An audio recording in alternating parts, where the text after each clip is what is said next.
მამაო, თია წულუკიანმა ტელეგადაცემა პოზიციაში განაცხადა, რომ თუ ID ბარათს სპეციალურ მოწყობილობაში არ შეაერთებ კომპიუტერთან, ის აბსოლუტურად იგივეა, რაც ჩვეულებრივი ბარათი. და ისიც თქვა, რომ ID ბარათი არ შეიცავს არანაირ ისეთ ინფორმაციას, რომელიც საშუალებას აძლევს ვიღაცას კოსმოსში გვაკონტროლოს.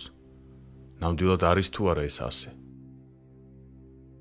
ჩიპი თავისი არსით არის რთული მცირეგაბარიტული ანტენა. თანაც არის პასიური ელემენტი. მისი მუშაობის პრინციპი მდგომარეობს შემდეგში. ჩიპის ანუ მიკროანტენის დასხივება ხდება გარედან ზემაღალი სიხშირის ტალღებით ანუ სიგნალით. ტალღების ანტენაზე ზემოქმედებით ხდება მასში ელექტრომაგნიტური ველის მოძიება. ის კი თავის მხრივ ახდენს ამ ტალღების არეკვლას. ჩიპზე ანუ ანტენაზე დაცემული ზემაღალი სიხშირის ელექტრომაგნიტური ტალღური სიგნალი არის არამოდულირებული, ხოლო არეკლილი ტალღური სიგნალი კი უკვე არის მოდულირებული იმ ინფორმაციით, რაც ჩაწერილია ჩიპზე. აი ეს არის პასიური ჩიპი, რომელიც მოთავსებულია ID ბარათზე და პასპორტებში და ასეთია მისი მუშაობის პრინციპი. ხოლო რაც შეეხება იმას, რომ შესაძლებელია თუ არა კოსმოსიდან კონტროლის განხორციელება, ტექნიკურად ეს სულაც არაა დამოკიდებული იმაზე, თუ რა ინფორმაციაა ჩაწერილი ჩიპზე. არამედ ტექნიკურად მანძილზე კონტროლი დამოკიდებულია დამსხივებლის სიძლიერესა და ტალღის მიმღები ანტენის მგრძნობელობაზე. ასე რომ მანძილზე კონტროლი პრინციპში სრულიად შესაძლებელია კოსმოსიდანაც კი თუკი ამას ვინმე მოინდომებს. მამაო, რა სიტყოდით იმ ჩიპებზე, რომელიც ისმება ადამიანთა სხეულში? განსხვავდება თუ არა იგი ID ბარათზე დასმული ჩიპისაგან? მუშაობის პრინციპითა და დანიშნულებით თითქმის ერთი და იგივეა ორივე. განსხვავება მხოლოდ იმაშია, რომ სხეულში ჩასმულ ჩიპს, ანუ იმპლანტანტს, ანუ ჩიპს, რომელსაც უშუალო კავშირი აქვს ადამიანის ორგანიზმთან, გარდა იმისა, რომ მასზე შესაძლებელია იყოს გარკვეული ინფორმაცია, მეტი საშუალება აქვს იმოქმედოს მთლიანად ადამიანზე, მის ფსიქოფიზიოლოგიაზე. მოკლედ რომ ავღწეროთ, ადამიანის ორგანიზმი წარმოადგენს გარკვეული პროცესების თვითშეთანხმებულ სისტემას. ადამიანში სიცოცხლე ფსიქოფიზიოლოგიურ დონეზე მიმდინარეობს იმის ხარჯზე, რომ რაღაც ერთი პროცესი ჩვენს ცოცხალ ორგანიზმში სასიცოცხლო პირობას უქმნის სხვა მასთან დაკავშირებულ პროცესს და პროცესების ეს მოწესრიგებული და ურღვევი ჯაჭვი უზრუნველყოფს ორგანიზმის ნორმალურ ფუნქციონირებას. ყოველგვარი ჩარევა ამ მოწესრიგებულ პროცესთა მიმდინარეობაში იწვევს ან ავადმყოფობას, ან და უარეს შემთხვევაში სიკვდილსაც კი, რადგან ირღვევა ორგანიზმში მიმდინარე პროცესების შეთანხმებულობა. ამ თვითშეთანხმებული პროცესების საფუძველს კი წარმოადგენს ადამიანის ბიოციკლი, ანუ ბიორიტმი. როცა ჩიპს ნერგავენ ადამიანის ორგანიზმში, სურვილის მიხედვით შესაძლებელია მასზე მიკროტალღური ზემოქმედებით წარმოიქმნას სიხშირული ზემოქმედება.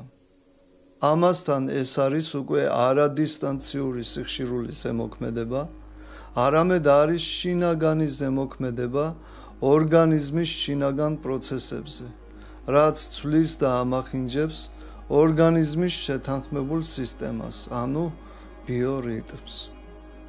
ამ პროცესებს კი მივყავართ ძალიან ცუდ შედეგებამდე. შემთხვევით არა აქვს ნათქვამი წმინდა იოანე ღვთისმეტყველს, რომ ის, ვინც მიიღებს ხეცის ნიშანს ხელზე ან შუბლზე, დაიფარებიან წყლულებით. ამიტომ არ შეიძლება ამ ჩიპების მიღება ჩასმული თუ დასმული სახით. დღეს უკვე მრავალი სახის ჩიპი არსებობს. ერთი სიტყვით, ტექნიკურად წინ მიიწევს ჩიპების განვითარება და მასთან ერთად გლობალური ჩიპიზაციაც. შევეცდები გლობალური სისტემის დონეზეც დაგანახოთ აიდიზაციის გავლენა ადამიანურ არსებაზე. ყოველი აზრი გარკვეული ინფორმაციისა და შესაბამისი ენერგიის მატარებელია. დღეს საინფორმაციო საშუალებებით უფრო ხშირად მოგვეწოდება დემონური, სულისთვის საზიანო ინფორმაცია და აზრები. ხდება სატანური ძალების დემონსტრაცია. რისი შედეგიცაა ადამიანის გადაგვარება და საზოგადოების დემონიზაცია. ყარდება ბნელ ძალთა მმართველობა, რასაც დღეს ხალხის მმართველობად, ანუ დემოკრატიად აცხადებენ. ასეთი სახის დემოკრატია გათვლილია ადამიანის სულის დასაღუპავად.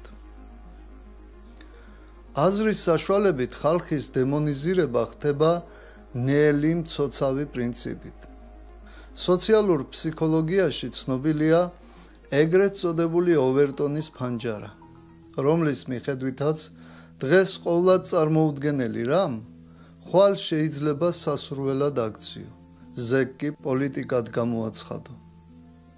აზრს, სულის ამ ძალას აქვს თავისი ტალღური სიხშირე, ანუ რიტმი.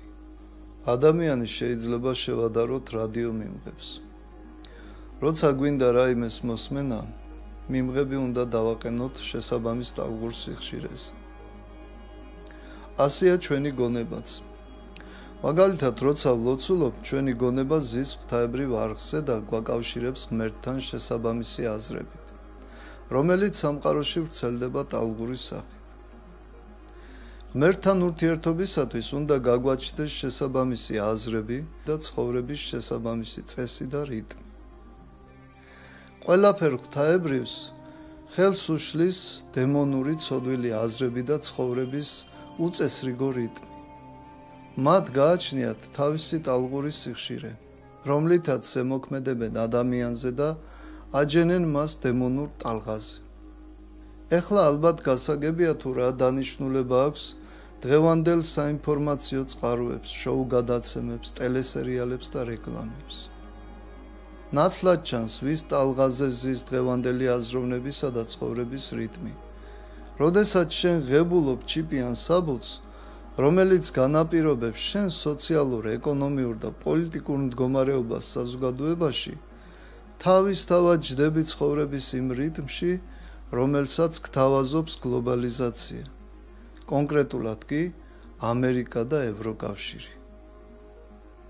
ის, ვინც გადაგებს დღევანდელ დემოკრატიას, ვინც ჩვენს საზოგადოებაში აწყობს გარყვნილების დემონსტრაციას, შეფარული თუ ღია ძალადობით აიძულებს ხალხს აიდიზაციასა და ჩიპიზაციას, ანუ დემონი, რომელმაც გლობალურად აამოქმედა მისი სისტემა. ამ სისტემაშია მოქცეული მთელი მსოფლიო და მათ შორის საქართველოც. ის, ვინც დღეს გაიძახის, რომ აიდიზაცია და ჩიპიზაცია არაა საშიში, ცნობიერად თუ გაუცნობიერებლად არის დემონის თანამოაზრე და თანამსახური.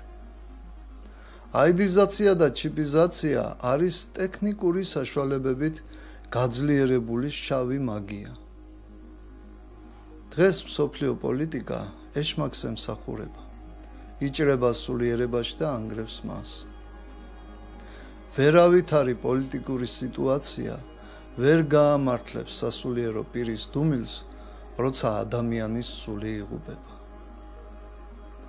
თუ გადარჩენა გვინდა, მართლმადიდებლობა უნდა გახდეს ყველა ჩვენთაგანის პოლიტიკა და არა დღევანდელი გარყვნილი დემოკრატია. სიცრუეზე აგებულ კომფორტს და მშვიდობას თუ ქრისტიანები ვართ, თუმცა გაჭირვებაში, მაგრამ სიმართლეში და სიწმინდეში ყოფნა უნდა გვირჩევნოდეს.